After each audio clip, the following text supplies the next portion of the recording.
Comienza Partida Doble, el programa de ciencias económicas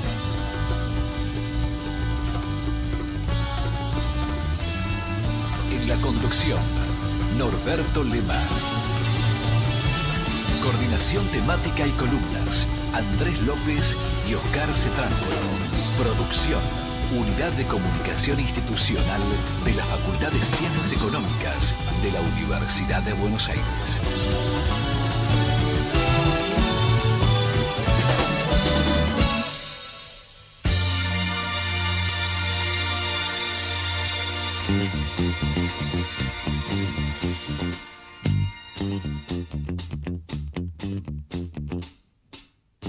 Arrancamos partida doble.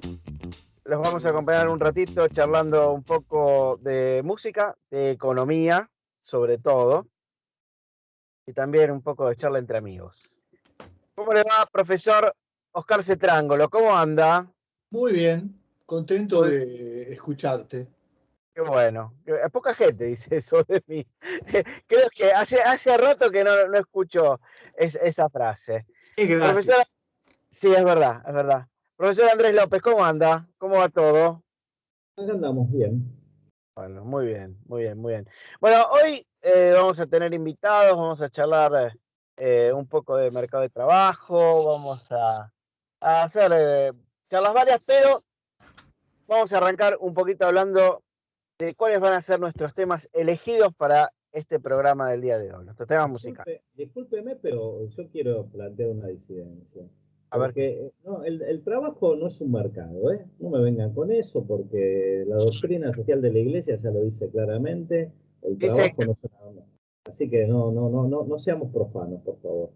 Eso dijo una vez algún ministro de trabajo. No existe tal cosa como el mercado de trabajo. ¿Dijo esto? ¿Qué ministro fue ese? ¿Se acuerda el nombre? No me acuerdo, pero alguno de extracción social cristiana. Ok. No sé. Bueno. Ok. Bien, hablamos un poquito de música.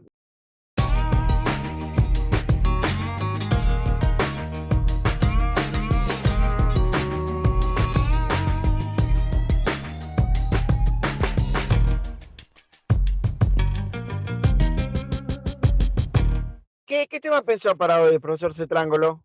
Usted que es un sibarita de la música.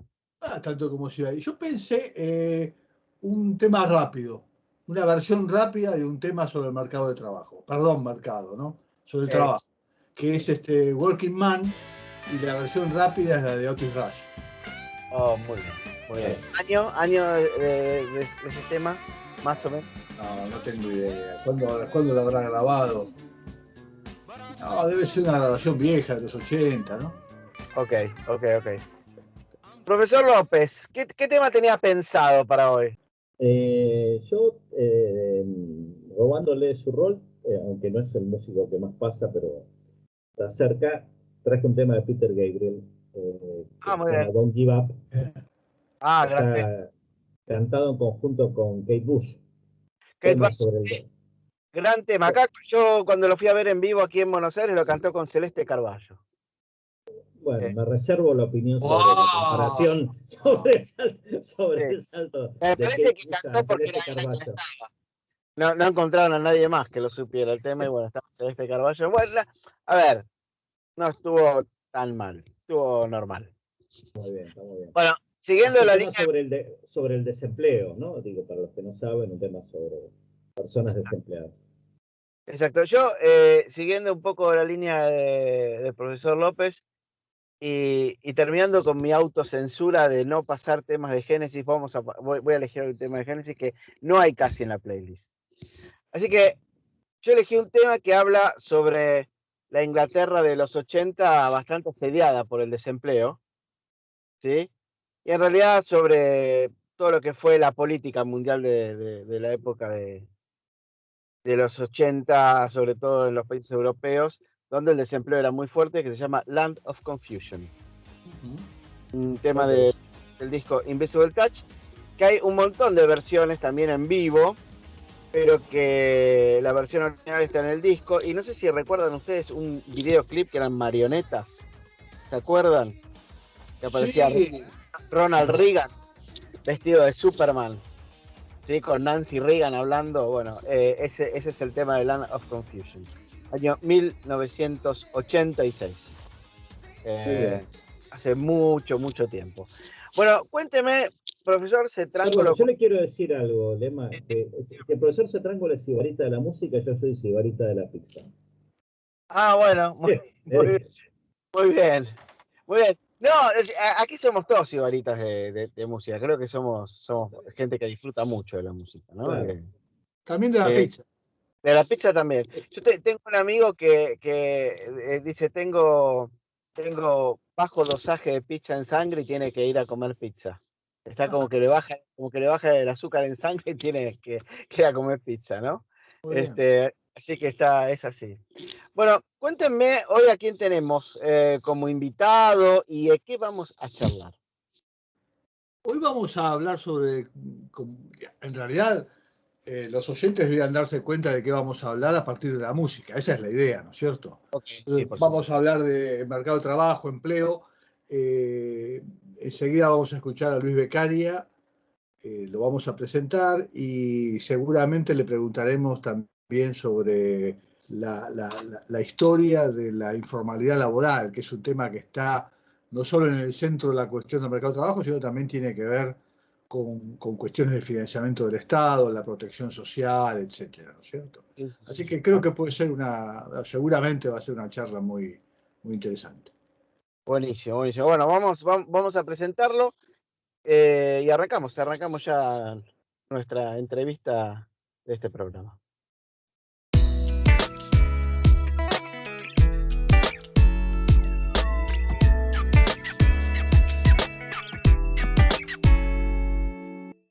Estimados, bueno, tenemos un invitado hoy a nuestro programa. ¿Sí? Cuéntenme quién es y de qué vamos a charlar. Bueno, hoy tenemos alguien que vino varias veces a nuestro programa de radio, Luis Beccaria. Luis es profesor de la facultad, también de la Universidad de General Sarmiento. Corregime Luis en todo caso, fue director del INDEC, jefe de división de estadística de la CEPAL y seguramente es una de las personas que más sabe y más nos puede ilustrar sobre cuestiones básicamente del mercado de trabajo y cuestiones distributivas. Así que muchas gracias, Luis. ¿Cómo andás? No, gracias a ustedes, ¿no? Muy bien, gracias. Yo diría, son muchos los temas que hoy nos preocupan y tienen que ver con tus conocimientos y las cuestiones que vos seguís. Tal vez las preocupaciones sobre la cuestión distributiva en nuestro país fueron mutando, ¿no es cierto? En un principio nos preocupaba, digamos, hace mucho tiempo nos preocupaba la informalidad, después nos empezó a preocupar el desempleo, ya hoy nos preocupa la pobreza, pero en el fondo, no sé, corregime, pero hay como una continuidad en esta creciente decadencia en términos distributivos, si se quiere. O sea, alguna vez lo hablamos, a mí me interesó mucho una charla que diste hace un tiempito en la facultad sobre informalidad y tal vez como forma de empezar, si nos dieras una visión rápida de cuándo empezó a preocupar la informalidad en el mercado de trabajo en la Argentina y cómo eso después fue derivando en problemas más graves, ¿no? Sí, las complicaciones. A ver, si uno ve las cosas que se discutían sobre el mercado de trabajo hasta los 60, las preocupaciones estaban centradas en los temas de salarios, como repercusión de la cosa macro, la inflación, la recurrente ciclo y cómo eso estaba asociado a ciclos en la producción y ciclos en el empleo. Nunca se discutían temas como los seguros de desempleo, ¿no? Argentina tenía niveles de desempleo abierto relativamente bajos, pero con picos en algunos episodios cíclicos. El tema en realidad de la complicación del mercado de trabajo en términos de su estructura se da hacia fines de los 70 y fundamentalmente a partir de los 80, donde las limitaciones al crecimiento comienzan a evidenciarse no solo en desempleo abierto, que efectivamente se evidenciaron, el desempleo abierto, tenemos como una suba relativamente moderados, comienzan a manifestarse dos cuestiones que reflejan la informalidad. Por un lado, la creciente aumento de los puestos no asalariados, digamos, ¿no? Y hay toda una discusión si eso es una reacción, es un signo negativo, un signo positivo, pero claramente en el contexto de lo que pasaba en esos momentos, la lectura tiene que ser, me parece, la de un signo negativo, y la creciente informalización del asalariado, en el sentido de mayor cantidad de asalariados que trabajan sin estar registrados y sin tener los beneficios de la seguridad social, y eso continúa en los 90, hay un pico muy importante, un aumento muy importante en los 80, continúa en los 90, especialmente la no registración, ¿no? Los 90 es más que el tema del cuentapropismo, digamos, es que había sido en los 80, digo así en términos muy esquemáticos, ¿no? Es del empleo asalariado, el empleo asalariado no registrado, esto recrudece hasta 2001, 2002, y luego en el proceso de crecimiento lo que tenemos sí es una manifiesta y fuerte caída de ambas formas de manifestación de la informalidad, si vos querés, que es especialmente acá en 10 puntos, el porcentaje de 10 puntos dentro de los asalariados, el peso de aquellos que no tienen registro, los informales, el asalariado en negro, entre comillas, ¿no? Como se llama. Entonces, ahora, todo esto tiene una connotación claramente distributiva, en el sentido de que a igualdad de condiciones el hecho de ser cuenta propia y especialmente de ser asalariado no registrado conlleva remuneraciones más bajas, y también la pobreza, o sea, como en muchos países, digo, no es una característica particular de la Argentina, pero en América Latina, en el mundo en desarrollo, la pobreza no está asociada al desempleo, la pobreza está asociada al empleo de baja calidad, al grueso de la alta proporción de los ingresos de aquellos que caen bajo la línea de pobreza, medida por el ingreso, son trabajadores fundamentalmente asalariados no registrados, cuenta propia. Obviamente hay trabajadores registrados, porque ahí entran factores que tienen que ver con la organización, el tamaño de la familia, etcétera, pero en la pobreza como es medida regularmente, y por lo tanto, efectivamente, pasaste a tener, además de un problema distributivo, un problema de pobreza, porque a lo largo de todo este periodo que estoy viendo, si uno ve la serie de pobreza, la serie de pobreza es creciente, pero no es que es uniformemente creciente. Obviamente la pobreza cae en la década de los 2000, pero siempre te queda a niveles, umbrales más altos, ¿no? Vos tenés subes y bajas, pero con niveles de umbrales más elevados, que esta mejora en la situación distributiva, en la situación de la pobreza, deja de crecer, de caer, de mejorar claramente hacia los primeros años de la segunda década, del 2012 a 2013, se estanca, vuelve a subir a partir de los 2015 moderadamente, y después en el 2018 vuelve a subir y tenés un crecimiento en 2018-2019, todo asociado a estancamiento del empleo formal, crecimiento nuevamente un nuevo crecimiento, un nuevo aumento de la proporción de trabajadores informales, así en términos generales, ¿no? Sin ser precisos. Cada crisis macro te tira el umbral un poco más abajo. Exacto, ¿no?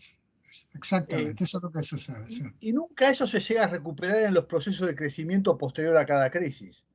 No, a ver, sí, se recupera, lo que pasa es que esto tiene que ver más bien con la macro, que la recuperación nunca es suficientemente sostenida como para volver a niveles a niveles previos al último aumento. O sea, a ver, claro, en 2012-2013 tenés niveles de pobreza menores que el pico del 2002-2003, pero eso es un pico, ¿no? Si sacás el pico te queda niveles, como lo de los 90, entonces la cuestión es esa, nunca es, yo creo que tiene que ver con unos son suficientemente sostenidos esos procesos de crecimiento como para que no reaparezcan las dificultades laborales, básicamente, que agravadas más o menos por la cosa de la inflación, que te lleva a situaciones de una proporción de hogares con muy bajos ingresos, ¿no? Ya, ya. Luis, ¿cómo pegó sobre ese escenario la pandemia? Concentrémonos, ¿te parece un poco en eso? Bueno, la pandemia tuvo en nuestro país, en toda la América Latina, en países en desarrollo, un efecto particular que pegó mucho más en los sectores informales, ¿no? Más o menos obvio, en el sentido que, por dos razones. Primero, porque en principio las características de las actividades informales estaban más ligadas o sea, tenían un mayor contenido de actividades que tenía mayor restricción, ¿no? Las restricciones impuestas, el ASPO, ¿no? Y por otro lado, porque no fueron sujetos de ninguna de las apoyos que fueron dirigidas al apoyo en términos de empleo, me refiero, no en términos de ingresos. Después, pero en términos de empleo, obviamente, el empleo asalariado formal, por ejemplo, aún el asalariado formal privado, no cayó tanto, cayó 2-3%, ¿no? Argentina fue uno de los que menos cayó el empleo, incluso vis a vis la caída del producto, la caída más alta del producto en América Latina, excepto Perú, y de las caídas más bajas del empleo. A ver, si vos traes la cuestión, la caída del empleo en poco tiempo, del empleo asalariado formal privado, cayó mucho, cayó 3%, que caiga 3% en un trimestre es un montón, nunca había habido una caída tan fuerte, pero en términos de lo que le pasó al producto, en términos de la elasticidad, la caída fue relativa, y en términos de lo que pasó en otros países también la caída fue menor. Entonces vos lo que tuviste es que aquellos grupos de trabajadores por cuenta propia no pudieron salir a trabajar, y no aumentó el desempleo porque se fueron a la inactividad, dejaron que iban a estar activamente buscando empleo en ese contexto. Y el otro grupo que le pegó muy fuerte es aquellos que son asalariados pero que no tenían ninguna cobertura de eso, del ATP o de los créditos, que son los asalariados no registrados. Esos fueron los que más le pegó en términos de caída del empleo. Y en términos de la demora de la recuperación, todavía está muy por debajo de los niveles previos a la pandemia. Los cuenta propia ya han superado los niveles previos a la pandemia. O sea, hay una informalización, el crecimiento de la informalidad, digamos, de la segunda parte del año pasado y la primera parte de esto, es básicamente de trabajadores por cuenta propia, también asalariados no registrados, pero con un menor dinamismo, y por lo tanto vos todavía tenés un porcentaje, no me acuerdo, que todavía está como 10-15% por debajo en términos de empleo. Estamos hablando del primer trimestre, ¿no? Hay que tener en cuenta que los últimos datos que tenemos son del primer trimestre del 21. Está, 10-15% por debajo en términos de empleo previo a la pandemia, y en cambio los asalariados, los no asalariados, lo cuenta propia, digamos, estás por encima, estás como si un 5% por encima, ¿no? Incluso comparando primer trimestre contra primer trimestre para no tener problemas de estacionalidad. Entonces, vos tuviste un golpe que fue más fuerte en los sectores de bajos ingresos en general, porque no es que los asalariados registrados, aún trabajando, no fueron afectados sus ingresos, fueron afectados porque muchos estaban suspendidos, ¿no? La forma que muchas empresas tuvieron es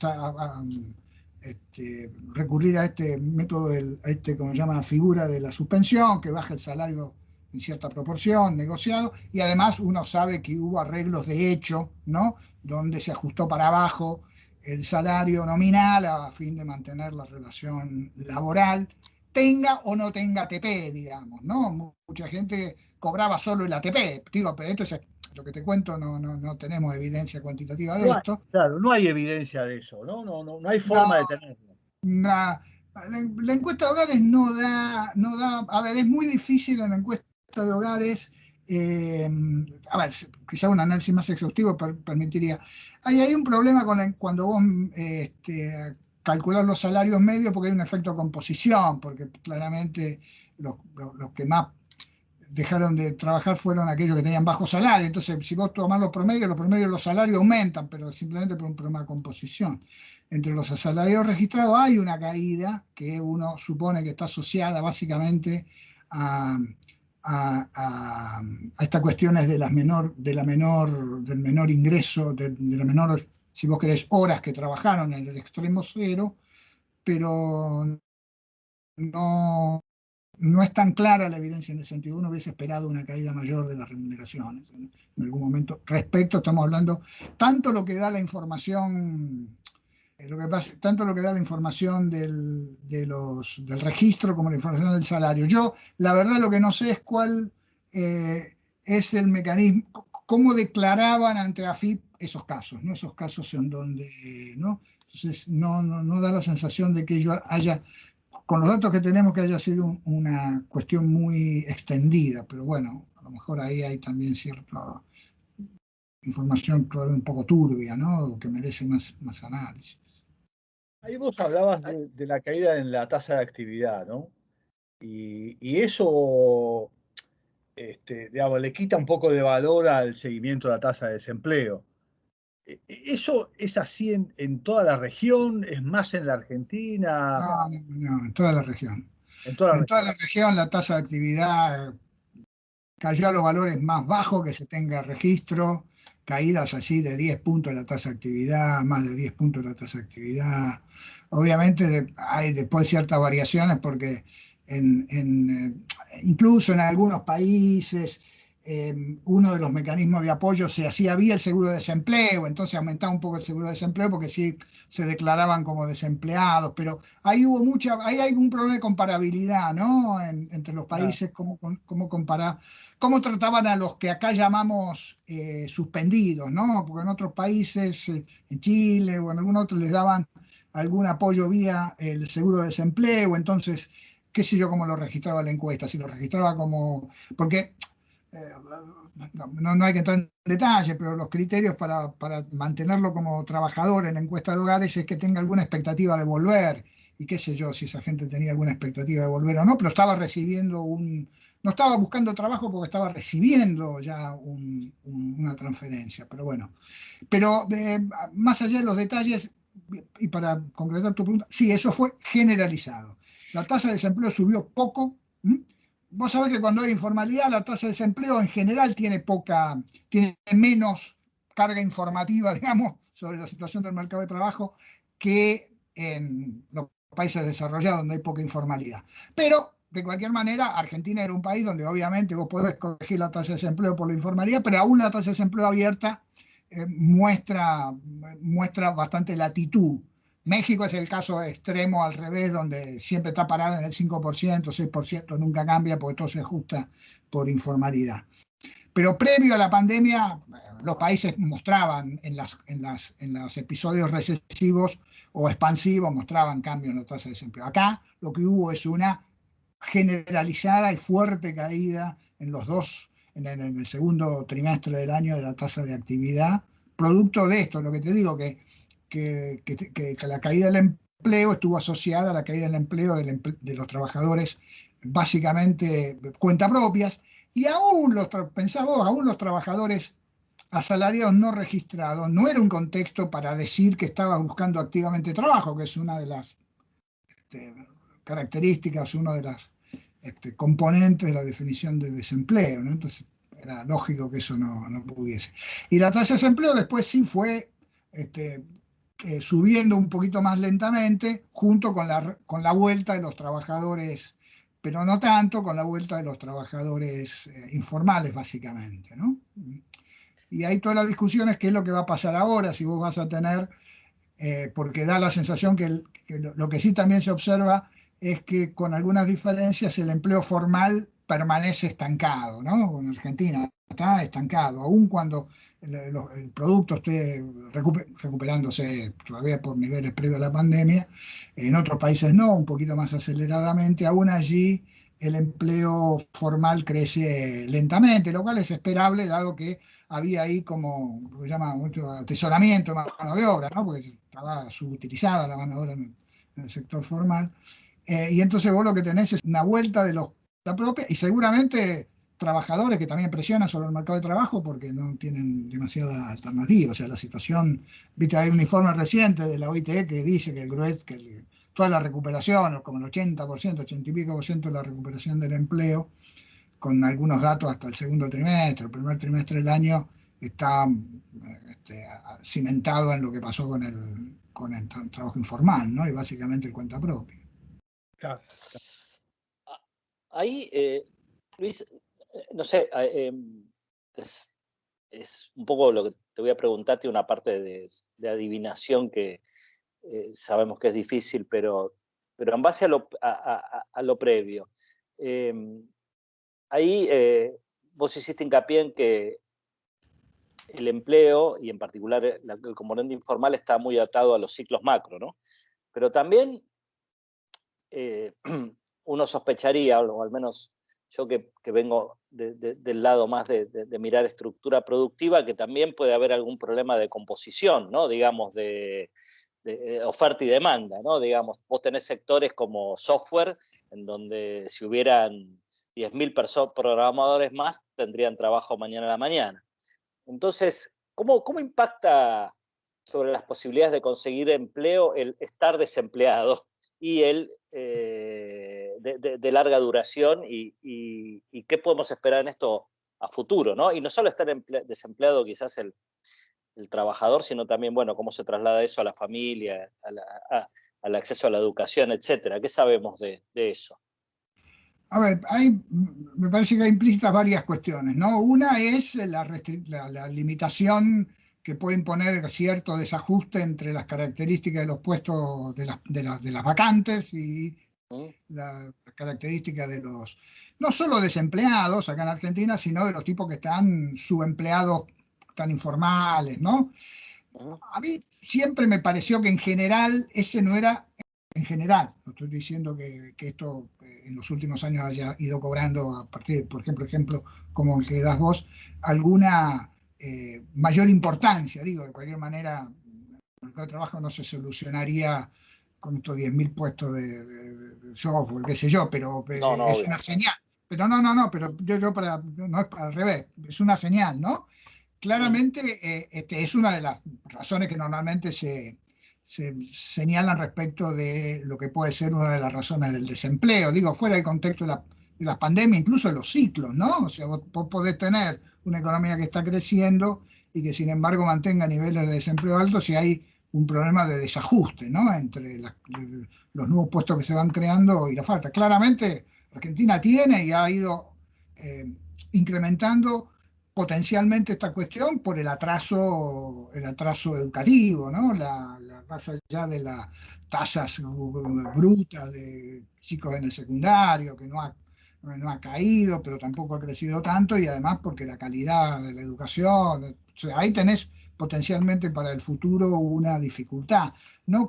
Pero eso no juega cíclicamente, digamos, ¿no? Puede complicar más alguna coyuntura, pero es más bien una cuestión más de mediano plazo, cuestiones más estructurales, ¿no? Ese es un punto que claramente es una de las preocupaciones que ha estado presente, pero que, dado la rapidez del cambio técnico, cuestiones que tienen más que ver con cambio de la estructura productiva, como decís vos, pueden tornarse más importantes en el futuro, y de ahí por eso, digamos, como vos habrás oído hablar, gente viene diciendo que vos tenés que partir, en términos de cualquier estrategia que atienda a problemas de empleo, tenés que partir que vos vas a necesitar algún mecanismo para la creación de puestos de trabajo de relativamente baja calidad.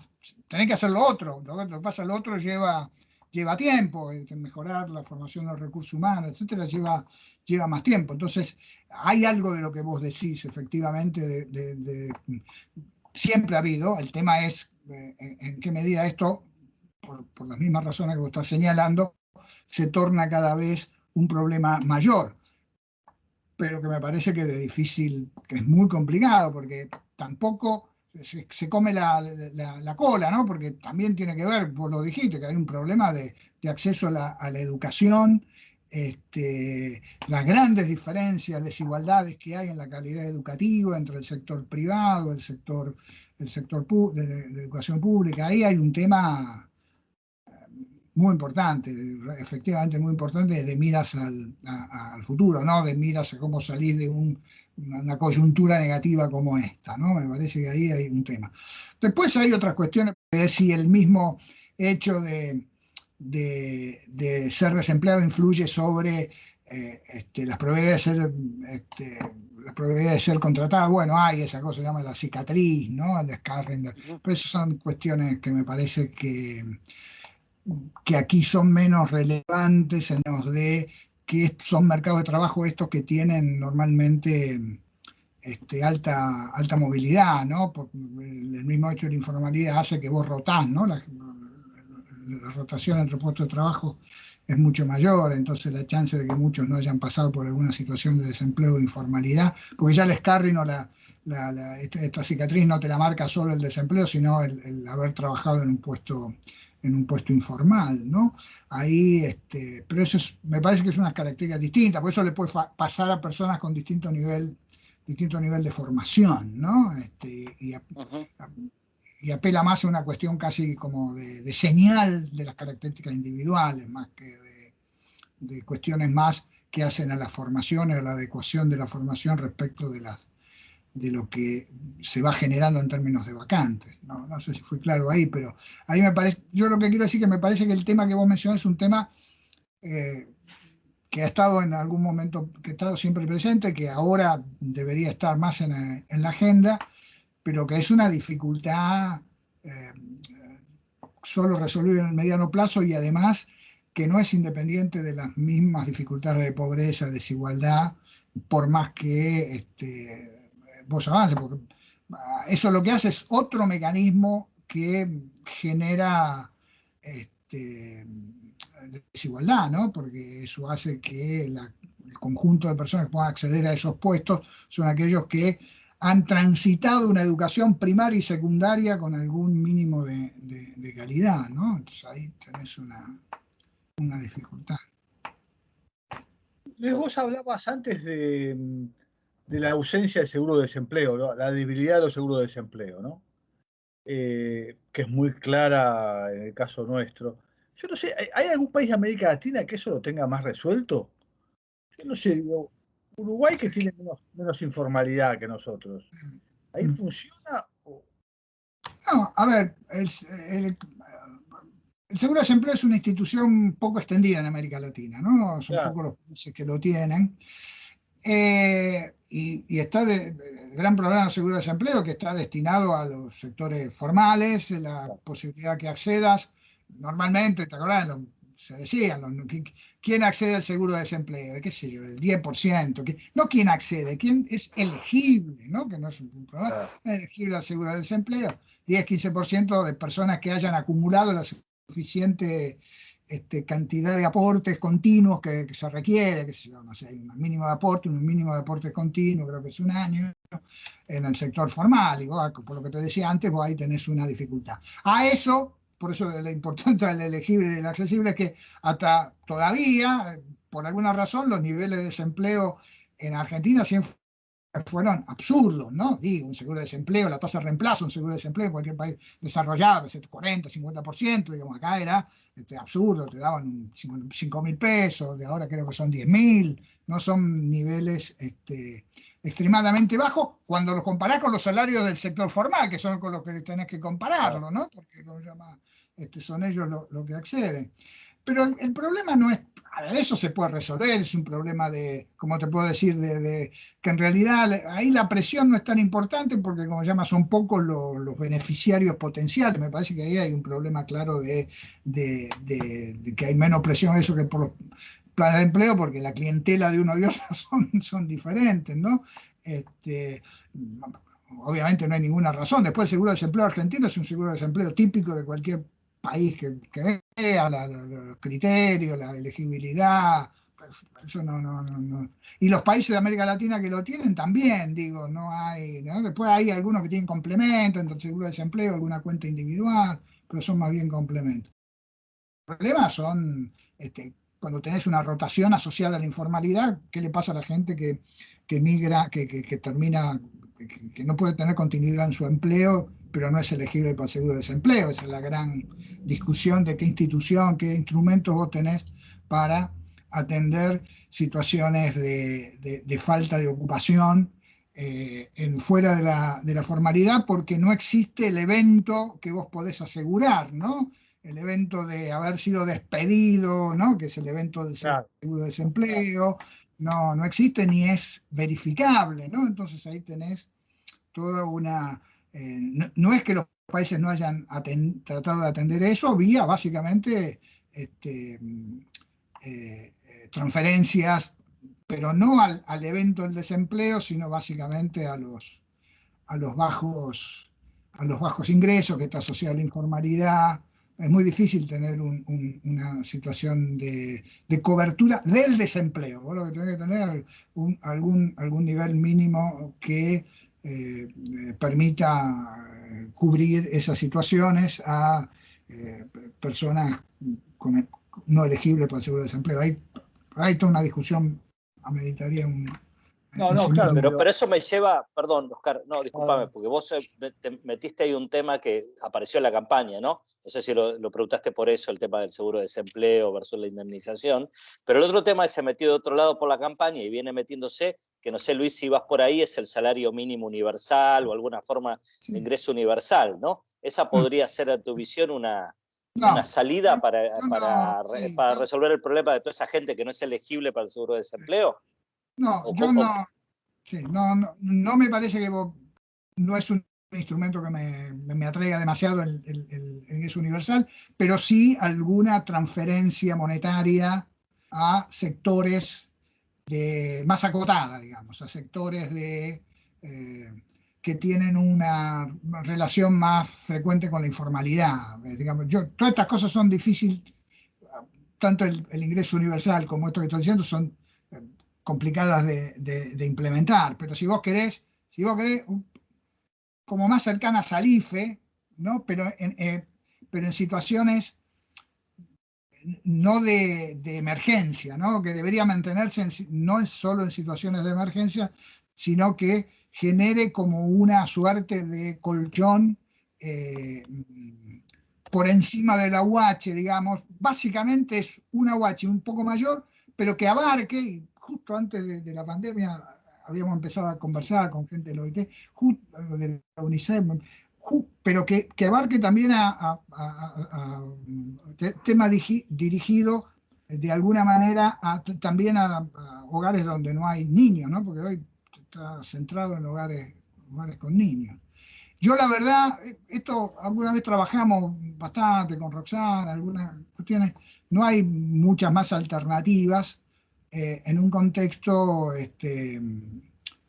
donde nos parece que las posibilidades de un ingreso universal más general tienen más problemas que ventajas. Por eso es que la idea es, una alternativa es acotarlo a grupos que sean más sujetos a esas situaciones de informalidad y que le permita tener algún colchón. ¿Por qué? A ver, porque una de las cuestiones que vos tenés es que la informalidad es claramente una situación en la cual la gente acepta ciertos puestos frente a la alternativa de ningún ingreso y frente a ninguna alternativa de cobertura, ¿no? Entonces, me parece que eso, el tener algún ingreso permite además alguna, entre comillas, posibilidad de búsqueda, ¿no? Que es una de las ventajas de los seguros de desempleo, una de las grandes ventajas del seguro de desempleo, en teoría digo, no con los niveles de Argentina, es que te permite no aceptar el primer trabajo que te viene que te ofrezcan, aprovechando tu situación de cesante. Y hay evidencia empírica en los países que tienen seguro de desempleo que son, entre comillas, incluso tienen un impacto con eficiencia, ¿no? Porque permiten acoplar mejor las calidades la demanda de los trabajos con las calidades del trabajador, ¿no? Entonces, me parece que a ver, visto en el contexto actual, vos tenés otros objetivos ya casi de estrictamente antipobreza. Lo que uno, cuando discute esto, no es meramente una cuestión antipobreza, sino una cuestión de, si vos querés, de que morigere, ¿no?, la inestabilidad de los ingresos asociadas a la informalidad. Ese sería el objetivo. Hoy lo que pasa es que tenés la necesidad de más, de, como se llama, que los niveles, aún los que laburan, tienen niveles de ingreso muy bajos, ¿no? Entonces, está claro. A la gente le puede parecer una discusión medio trae los pelos, pero la idea es esa, porque vos podrías tener, incluso en un contexto de una economía en creciente y salarios reales razonables, algún colchón que permita esta morigeración de la informalidad. A ver, en nuestra economía, además de todas estas dificultades más o menos obvias, una de las grandes, normalmente en steady state, aún sin grandes ciclos macroeconómicos, vos lo que tenés regularmente es una fuerte movilidad de ingresos. Los ingresos varían mucho en los hogares, y eso es especialmente en los hogares de menores, que la educación de los miembros es menor y que está asociada a la informalidad, ¿no? Y entonces vos, de alguna manera, lo que tendrías es algún mecanismo que te permita morigerar, nunca lo vas a eliminar. Digamos, hay cosas que la estructura del mercado de trabajo de nuestro país hace que sea imposible que puedas asimilar el seguro de desempleo formal a un seguro de desempleo informal. Eso no tiene forma de hacer. Pero si vos querés, está esa idea de menguar, de hacer menos amplias las fluctuaciones de ingresos, que son muy marcadas. Eso hay evidencia. Nosotros hemos trabajado ese tema, hay mucha evidencia de fuertes fluctuaciones en los ingresos de los hogares, de personas que básicamente generan sus recursos del trabajo informal. Y eso no es solo en Argentina, en América Latina, y cuando lo comparás con otros países, es mayor, precisamente porque otros países cuentan con mecanismos, porque la mayor parte es informal y entonces es más fácil, ¿no?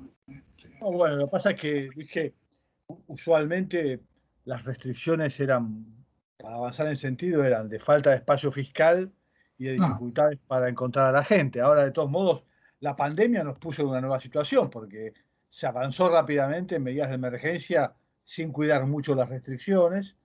No sé qué pensás vos, pero la salida nos va a enfrentar a un nuevo problema en donde no va a ser tan fácil ni continuarla ni descontinuarla. Entonces ahí cada país va a tener que ver cómo lo maneja, ¿no? A ver, de hecho en Argentina se descontinuó. En Argentina no hay más, no hubo IFE en el primer semestre y...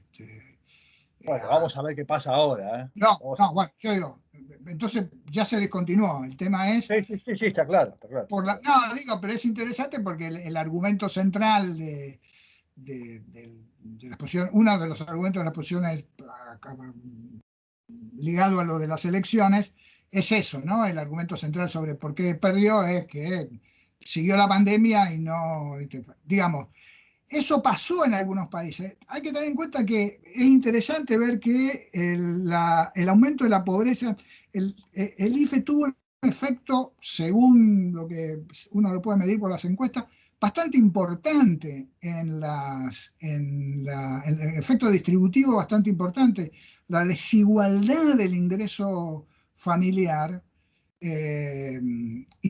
cuando contemplás el IFE como una fuente, las transferencias, pues no podés identificar, no cambió después de la pandemia, salvo, entonces que ahí, no en el segundo trimestre, pero cuando te vas al tercer trimestre, ahí tuvo un efecto importante.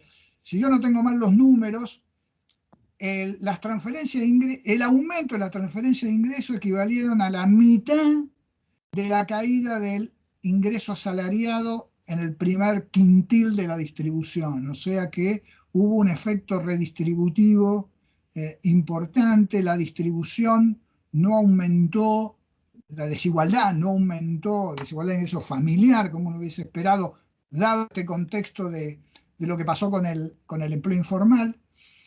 Sí la pobreza, pero aumentó bastante menos cuando se puede hacer este juego, ¿no? de cuánto hubiese sido la pobreza sin las transferencias y con las transferencias, y aumentó bastante menos. O sea que efectivamente, digamos, en la segunda parte del año tuvo un efecto distributivo importante. De los países que vimos, salvo Brasil, que fue el que tiene más, pero ahí tenemos todavía una duda con los números, en los demás países no tuvo, los demás países que nosotros vimos, ojo, ¿no? Ahí el impacto de las medidas de transferencia de ingreso, no estamos hablando, tuvieron un impacto sobre el empleo formal, pero las medidas de transferencia de ingreso no, ni de casualidad como en el caso de Argentina. Vuelvo a decirte, México, Brasil parece que fue todavía más, pero en general, en Brasil uno de los problemas es que aún ya en el 2021 se bajó el esfuerzo de transferencias, y en Argentina se abandonó. Sí, lo que se está discutiendo aquí es una cosa que vuelve a estar en términos de la emergencia, de la situación, pero más acotado, ¿no? Sí, vos tenés razón, yo en toda esta discusión no puse para nada la restricción fiscal, yo estaba más bien preocupado por el tema del diseño, el diseño del instrumento, ¿no? Qué sé yo, después ahí entran a jugar otras cuestiones, ¿no? Yo lo que pasa es que acá hay además hay un problema serio de diseño de instrumentos, digo, además del fiscal, ¿no? Además, Luis, convengamos que en nuestro país es un amplio sector de la población el que no tiene en cuenta la restricción fiscal, así que no te hagas problema. No, pero digo, en términos de discusión era más preocupado por el tema del diseño del instrumento. Entonces, bueno, sí, es muy posible que... Sí, bueno, hay toda una discusión de si ese no fue una externalidad, si no hay cierta externalidad positiva en términos de contar ahora con algún elemento que te permita avanzar, ¿no? Ahí eso se discute en América Latina también, ¿no? Porque eso pasó también en otros países, ¿no? Se discute eso como una cuestión que ahora, digo, nuevamente, más allá de la restricción fiscal, el diseño final del instrumento, al menos tenés una mínima infraestructura para, si lo querés poner en práctica, más allá de la cobertura que tenga, ¿no? Sí, Luis, súper claro todo, muy buen panorama, no sé, Andrés, si querés agregar algo. No, sí, gracias, Luis, por otra vez estar con nosotros y darnos este muy detallado e informado panorama del mercado laboral y la situación de pobreza y distribución. Así que bueno, obviamente te vamos a volver a invitar, porque estos temas no se van a resolver el año que viene, así que van a seguir siendo muy relevantes para nosotros y seguir charlando y ver cómo siguen. Sí, no da la sensación, sí, lamentablemente. Bueno, ok, la verdad es un gusto poder charlar, porque son temas interesantes y estar aquí. Uno ya está casi acostumbrado, no, estoy exagerando, pero no, cuando quieran es realmente un gusto.